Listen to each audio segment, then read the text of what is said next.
என் பொண்ணு இன்ஸ்டாகிராமில் எல்லாம் வீடியோ எடுத்து போடுவாளே, செலிபிரிட்டின்னு எல்லாரும் சொல்லுவாங்க.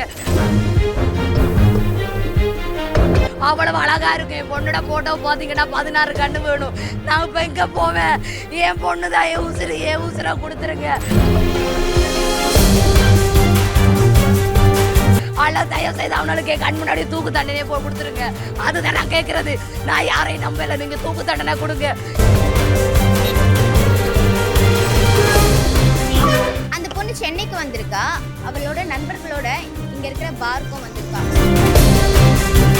இங்க பாத்தீங்கன்னா அந்த பொண்ணு இறந்து போன இடத்துல அந்த பிளட் எல்லாம் அப்படியே தான் இருக்கு.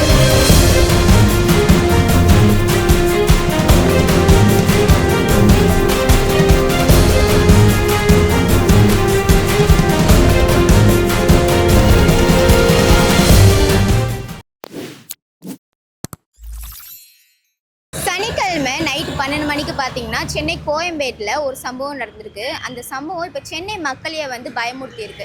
அது என்னன்னா, யான்சி அப்படின்ற ஒரு பொண்ணு, கடலூர் சேர்ந்த பொண்ணு. அந்த பொண்ணு சென்னைக்கு வந்திருக்கா, அவளோட நண்பர்களோட இங்கே இருக்கிற பார்க்கும் வந்திருக்கா. ஸோ இந்த பார்க்கு வந்தப்போ இவங்க ஃப்ரெண்ட்ஸுக்கும் வேறொரு குரூப்புக்கும் பார்த்தீங்கன்னா வந்து ஒரு தகராறு நடந்திருக்கு. அந்த தகராறில் அந்த பொண்ணு சம்பவ இடத்துல உயிரிழந்திருக்கா. ஸோ அது என்ன தகராறு, அதோட பின்னணி என்னன்றதை இந்த வீடியோவில் பார்க்கலாம்.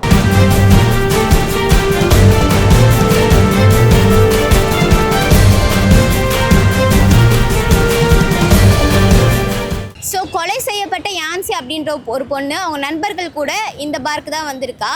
பொதுவாகவே பார்க்கு வந்தாலுமே வந்து ஒரு பொண்ணு கூட ஒரு பையன், அதாவது ஒரு பெண் ஒரு ஆண், 2 பேருமே சேர்ந்து வந்தாங்கன்னா பாரில் என்ட்ரி ஃப்ரீன்னு ஒரு விஷயம் இருக்குது. ஸோ அதனால இவங்க வந்து 4 பேர் வந்திருக்காங்க. அதுவும் 4 பேருமே ஒரே ஸ்கூட்டியில் தான் வந்திருக்காங்க. பொதுவாகவே வந்து ஒரு 21 வயசுக்கு அப்புறமா தான் வந்து இந்த சரக்கு பாரில் வந்து எல்லாமே கொடுக்கணும், ட்ரிங்க்ஸ்லாம் கொடுக்கணும்னு சொல்லி ஒரு ரூல்ஸ் வந்திருக்கு. என்னதான் ரூல்ஸ் வந்தாலுமே அதை வந்து நம்ம மக்கள் வந்து கரெக்டாக கடைப்பிடிக்கிறாங்களான்னு கேட்டால் அது ஒரு பெரிய கேள்விக்குறி தான். ஸோ அந்த மாதிரி தான் வந்து இங்கே வந்து பசங்களுக்குமே பார்த்திங்கன்னா வந்து ஒரு 17-18 வயசு தான் இருக்கும்னு சொல்கிறாங்க. ஸோ பாரில் ஒரு தகராறு நடந்திருக்கு. வேறு ஒரு குழு கூட யான்சிக்கும் யான்சி ஃப்ரெண்ட்ஸ்க்கும் வந்து வேறு ஒரு குழு கூட தகராறு நடந்திருக்கு. அந்த தகராறு பாரோடு போகாமல் பார்க்கு வெளியில் ரோட்லேயும் வந்து தொடர்ந்து இருக்கிறதா சொல்கிறாங்க. ஸோ ரோட்டில் அந்த தகராறு எப்படி ஸ்டார்ட் ஆகிருக்கு, அது எப்படி முடிஞ்சிருக்கு அப்படின்றத காட்டுறவாங்க. ஸோ இப்போ நம்ம அந்த பெண் கொலை செய்யப்பட்ட இடத்துக்கு தான் வந்திருக்கோம். நமக்கு லெஃப்ட் சைட் தான் வந்து அந்த பார் இருக்குது, இந்த ரைட் சைடில் தான் வந்து அந்த பெண் கொலை செய்யப்பட்ட இடம் இருக்குது.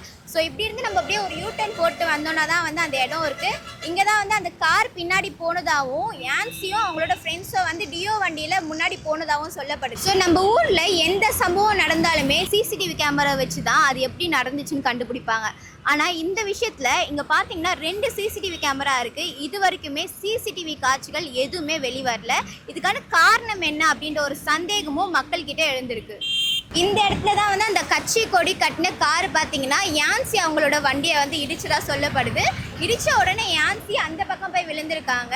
விழுந்ததில் அந்த குட்டி செவுரு இருக்கு இல்லையா, ஸோ அதில் அவங்க இடித்த இடத்துல வந்து ஸ்பாட்லேயே இறந்து போயிருக்காங்க. இங்கே பார்த்தீங்கன்னா அந்த பொண்ணு இறந்து போன இடத்துல அந்த பிளட் எல்லாம் அப்படியே தான் இருக்குது. ஸோ அந்த இடத்துல தான் அந்த பொண்ணு இறந்து போயிருக்காங்க. இந்த வழக்கில் பார்த்தீங்கன்னா பாலகுரு, சுமன் சக்திவேல், கிஷோர் குமார், விமல், ராகுல், இந்த மாதிரி வந்து 7 பேர் வந்து விசாரணைக்காக கூப்பிட்டு போயிருக்காங்க. ஸோ இந்த விசாரணையில் என்னென்ன வெளி வரும் தெரியாது. ஆனால் ஒரு தரப்பு மக்கள் என்ன சொல்கிறாங்கன்னா, பார்க்குள்ளே வந்து ஏதோ ஒரு கட்சி தகராறு நடந்திருக்கு, அதனால தான் வந்து இந்த மாதிரி ஒரு சம்பவம் வந்து வேணும்னே பண்ணப்பட்டுச்சு அப்படின்ற மாதிரி சொல்கிறாங்க. சில தரப்பு மக்கள் என்ன சொல்கிறாங்கன்னா, அந்த பொண்ணை பார்த்திங்கன்னா அந்த குரூப்பில் இருக்கிற பசங்க டான்ஸ் ஆட சொல்லி கூப்பிட்ருக்காங்க, அதுக்கு அந்த பொண்ணு வரமாட்டேன்னு சொல்லியிருக்கு, அதனால தான் இந்த மாதிரிலாம் ஆயிருக்கு அப்படின்ற மாதிரியும் சொல்கிறாங்க.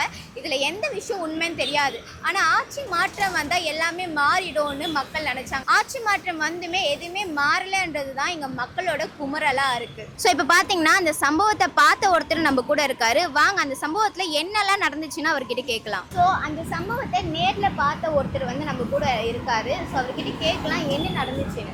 சொல்லுங்க சார், என்ன நடந்துச்சு? ஆமாம், இந்த பாரில் பல வகையில் கேரளா வட மாநிலத்து உள்ள தமிழ்நாட்டுக்கு உள்ள சேர்ந்தவங்க. அந்த இல்லை வந்து சுமைக்கு சிகரெட்டு, நீட்டு சிகரெட்டு பொண்ணுங்க வருவாங்க, படித்த பொண்ணு வரும், ஆடுவாங்க, போங்க, வருவாங்க, சிகரெட்டு வாங்குவாங்க, டபுள் சீட்டு சிகரெட்டு வாங்குவாங்க. நம்ம யாரும் தெரியாது, எல்லாம் மாடல வருவாங்க, அடித்து உள்ளே நடந்தது தெரியாது. சுற்றி கேமரா உண்டு. சும்மா வந்து இதை வந்து விஜய் நேரடியாக பார்க்கணும். ஒவ்வொரு பில்டிங்கும் இது இல்லாமல் ஒவ்வொரு பில்டிங் கேமரா இருக்குது. யார் கொன்னாங்க, என்ன ஆச்சு? அது யாரும் திமுக கொடி கட்டி வந்தாங்க சொன்னாங்க. யான்சியோட இறப்பு நமக்கு 2 நாள் நியூஸ் தான், ஆனால் அவங்க அம்மாவுக்கு இது மிகப்பெரிய இழப்பு. ஸோ இனிமேல் யாராச்சும் ஏதாச்சும் பண்ணுறதுக்கு முன்னாடி அதனால எவ்வளோ பேர் பாதிப்படைகிறாங்க, எவ்வளோ பேருக்கு இது மீள முடியாத கஷ்டத்தை கொடுக்குதுன்னு யோசிச்சு பண்ணுங்க.